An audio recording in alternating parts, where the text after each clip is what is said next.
नमस्कार, स्वागत, सत्कार, बेहद आभार दोस्तों। मैं हूं आपका दोस्त नीरज शर्मा। साथ में बैठे हुए साथी स्थानीय राजनीतिक के स्थानीय जनप्रतिनिधि कह लीजिए मनुदेव सिंह जी। कुछ रीट में बड़े खुलासे लेके आप सभी के सामने हाजिर हैं। भरतपुर से बहुत बड़े खुलासे हो रहे हैं रीट पेपर में जो चीट हुआ उसके मामले में। सीधे आपको कॉल रिकॉर्डिंग सुना रहे हैं। सबसे पहले कॉल रिकॉर्डिंग सुनिए, साथ क्या एक्सप्लेन करेंगे मनुदेव जी, क्या मामला है पूरा। क्योंकि हम 6-7 जने हैं तो तुम्हारा जीजा ले रहे हैं अपन पूरी भर्ती जीवन के अंदर में ही है ना। जीआई तो करें ना तुम लोग रह के अच्छा विभाग है। जीआई सामान है पूरे राजस्थान के। हाँ पूरा। अब ये जीजा कौन है और कौन है? इसमें ये बनेश सिंह जी के बारे में बता रहा है। बनेश सिंह जी का साला है, वो किसी अभ्यर्थी से ये कह रहा है कि शिक्षा विभाग की सारी भर्तियां राजस्थान में जीजा जी संभालते हैं। जीजा जी राज्य समन्वयक हैं। आगे वो बताएगा कि जीजा जी का नाम क्या है, कैसे उनको अशोक गहलोत जी से क्या नजदीकियां हैं और कैसे उनको भर्तियों की ट्रांसफरों की सारी जिम्मेदारी दे रखी है। जी सुनिए। पूरा राजस्थान का शिक्षा विभाग ट्रांसफर से लेकर सब काम, सब छुरी भर्ती है जो है सब चीज जीवन के अंदर में है भाई पूरी। राज्य समन्वयक है ना पूरे राजस्थान के। पहले गहलोत हो, अब गहलोत बन गया भारत को, गहलोत तो इंडिया को बन गया पूरे को। गहलोत ने जीजाई बनाए अपनी नीचे राजस्थान के पूरे के मालिक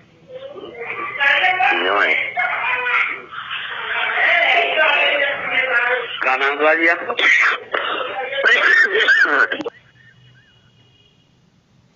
अब वो पूछ रहा है जीजा जी का क्या नाम है, गहलोत साहब ने उसे कैसे बनाया है, तो वो अभी वो सारी चीज आपको यहाँ पे बताएगा। सुनिए। डॉक्टर बने जी। डॉक्टर बने सिंह। चलो बढ़िया, ये तो बहुत बड़ी खुशी की बात है। चलो सबन ने पता है। सबन ने पता है। हाँ जीवन की तो अच्छा जीवन की पूरी जनता पता है। अब जब आई ने राज्य समन्वयक बन के आए 2 महीने पहले तो पूरे ठेठ कमाल पर आते। अब वो बता रहा है कि कैसे जीजा जी जब राज्य समन्वयक बन के आए थे तो कमालपुरा से लेके यहाँ तक पूरा उनका कैसे स्वागत हुआ। 200-250 गाड़ियां थी। वो उस अभ्यर्थी को फंसाने की कोशिश कर रहा है कि किस तरह से उसे फंसाया जाए और पैसे लिए जाए। तो पूरे ठेठ कमालपुरा पे स्वागत है तो आयो कमालपुरा पे कमालपुरा तो ले लगी कम से कम 150 गाड़ी होगी। 150-200 गाड़ी लग गई मनती है। वहीं से स्वागत चलते आए। फिर माँ फिर राजस्थान में फिर चेहरा मोड़ को बहुत तगड़ा चांदी के मुकुट पे मुकुट पहन की सूट आती है हमें।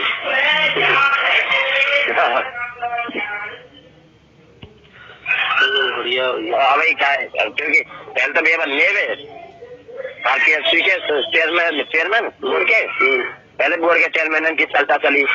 फिर गहलोत ने बोर्ड के चेयरमैन की मना कर दी। फिर RPSC की बना रही है। फिर गहलोत ने मना कर दी क्योंकि माने गहलोत है मानो मैंने क्योंकि ये गहलोत के खास आदमी है। मतलब दायना आता है गहलोत के। हाँ वो बता रहा है कि कैसे गहलोत के खास आदमी है, दाहिने हाथ हैं। पहले गहलोत उनको बोर्ड का चेयरमैन बनाना चाह रहा था, फिर RPSC का चेयरमैन बनाना चाह रहा था, लेकिन वहां ने बना के राज्य समन्वयक बनाया। आगे सुनिए। हाँ क्योंकि मैंने सोच रखी कि कापत देनो है जब बच्चों के बाकी माइंड में और कस बोलो हम पता का कह दे बटन पे हम माइंड में हम तो अपनी बात भैया सोच रहे मैं क्या भेजे तो क्योंकि हमने पूरे विश्वास होगी बोर्ड के चेयरमैन जी बनाएंगे जी ने ये नहीं बनाए। फिर RPSC की कह रही है। फिर RPSC की कह रही है। फिर RPSC के नहीं बनाएंगे भेजने तो यही दगाबाजी है रही है। हम तो नहीं कर रही है कि दगा है भेजने तो हम अपनी वफादारी को हमने कहा बताया कि भेजने तो की दगा ना है तो पूरे मालिक बनाएंगे इनमें। जब गहलोत पहले मुख्यमंत्री हो ने जब 2 बार बुलाया हो जीवन ने जम के भरतपुर अपने फंक्शन में चूरमा में 2 बार चूरमा करा था इनने 1000 आदमी का ऑडिटोरियम में दोनों बार गहलोत बुलाया। 2 बार गहलोत आया था। लाला के जन्मदिन पे आया अब इनके और तो छोड़ो जब इनके पिताजी मरे तो आया था गांव में। हमारे लाला का जन्मदिन हो एक दिन जब वो भरतपुर आयो तो घर तो ना आयो चल के साथ बुलाई जाते ना लाला हम सब आए फोटो है हमारे गहलोत के संग लिया में लाला के जन्मदिन में यही वाले केक मंगायो भाई, नहीं मंगायो क्या जलो साल में बता देना अपने भाई में रूम में वही रहेंगी फिर तो मनायो मैं जीजाई हमारी मतलब फैमिली पूरी जीजाई और जलो साल और 4-5 जने भाई मतलब इनसे मतलब दाहिने आते हैं जीजाई जाते हैं। चलो बढ़िया है, करूँगा जितने बात होगा आज संध्या को मिलूंगा, सुनते हैं। चलो ठीक है, क्या मैं शाम तक आएंगे तो? मैं तो आगे जो विचार दूंगा तो सोनोग्राफी करवा लूँ दिन में पहले, पैसा वैसा नहीं लूंगा मिलते थे जब मैं तुमसे मिलूंगा। चलो उस अभ्यर्थी को ये बताया है कि किस तरह से जीआई जो है खास आदमी है, दाहिने हाथ है। फिर एक आ गया कि चलो मैं सोनोग्राफी करा के, उस अभ्यर्थी ने कहा पैसे वैसे लेके आता हूँ।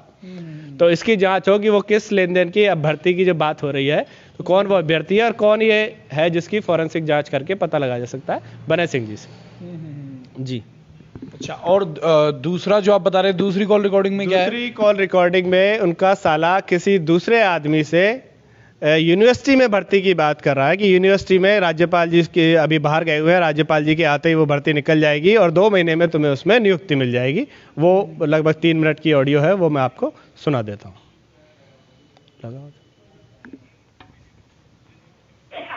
हाँ जी तो क्या और सुना बाल बच्चा ने छुट्टी करी है स्कूल से, बच्चा को छुट्टी करी है बाल स्कूल।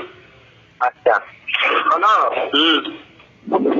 10 तारीख को राज्यपाल आ रहा है, ठीक है ना? हाँ जी। और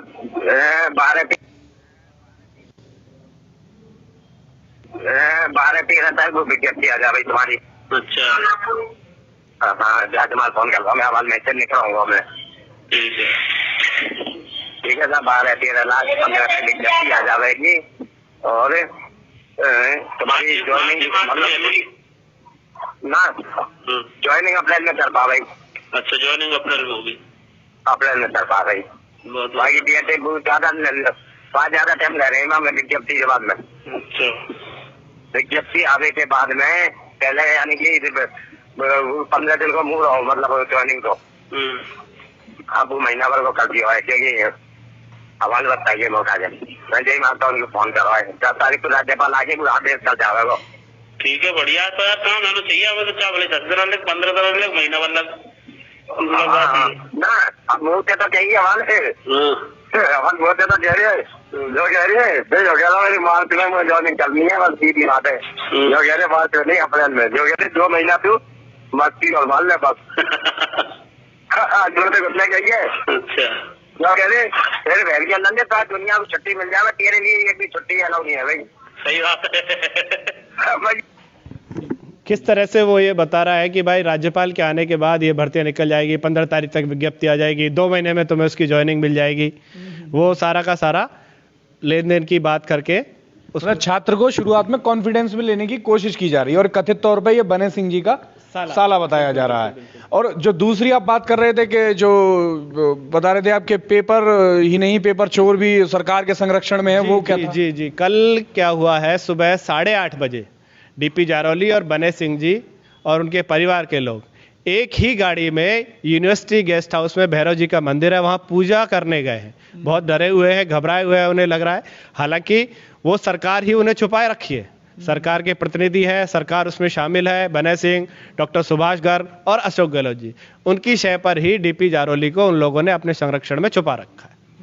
इसकी तस्दीक एसओजी चाहे तो वहां के सीसीटीवी कैमरे निकाल सकती है, जो जेएलएन मार्ग पे जितने भी सीसीटीवी लगे हुए हैं उनसे उसकी तस्दीक कर सकती है। अब इस पूरे प्रकरण के बाद अब आपकी सरकार से मांग क्या है? 3 मांगे चिन्हित कर दीजिए। देखिए मुख्य मांग हमारी यही है कि जिन लोगों ने पेपर चोरी किया है उन सभी लोगों के संपत्ति कुर्क हो, वो जेल में जाएं, उनकी जो संपत्तियां हैं वहाँ पे बच्चों के लिए हॉस्टल बने, अस्पताल बने, अनाथालय बने और जो भी जन सुविधाएं हो सकती है वो कुर्क करके डेवलप की जाए, ताकि आने वाले समय में कोई भी आदमी भ्रष्टाचार करने से कतराए, उसे डर लगे। एक सिस्टम ऐसा मजबूत बनाया जाए कि कोई भी इस तरह का धोखा देने की कोशिश ना करे, धोखाधड़ी की बात ना हो। दूसरी मुख्य बात यह है कि जब राजीव गांधी स्टडी सर्कल का पूरा इसमें चयन में नाम आ रहा है जिसके राष्ट्रीय संरक्षक अशोक गहलोत हैं, नेशनल कोऑर्डिनेटर सुभाष गर्ग हैं और राष्ट्रीय प्रदेश स्तर के कोऑर्डिनेटर इसके बने सिंह हैं। तो जब इन सबका नाम उसमें आ रहा है तो इनको उठाया जाए। और एसओजी तो इनके खिलाफ जांच कर नहीं सकती, अपने ही मुख्यमंत्री के खिलाफ कैसे करेगी? उसमें मुझे नहीं लगता एसओजी के पास इतनी ताकत होगी कि वो अपने मुख्यमंत्री से सवाल कर सके। तो केंद्रीय एजेंसी जो सीबीआई है उसके द्वारा इसकी जांच कराई जाए, या फिर केंद्र सरकार राज्यपाल के थ्रू इसकी रिपोर्ट मांगे, या फिर ईडी और इनकम टैक्स, क्योंकि इसमें पैसे का भी लेन देन का मामला है, तो ईडी और इनकम टैक्स भी उन पर छापेमारी करके उनकी संपत्तियों को जब्त कर सकती है, उसका ट्रेल निकाल सकती है कि पैसा कहां कहां तक गया।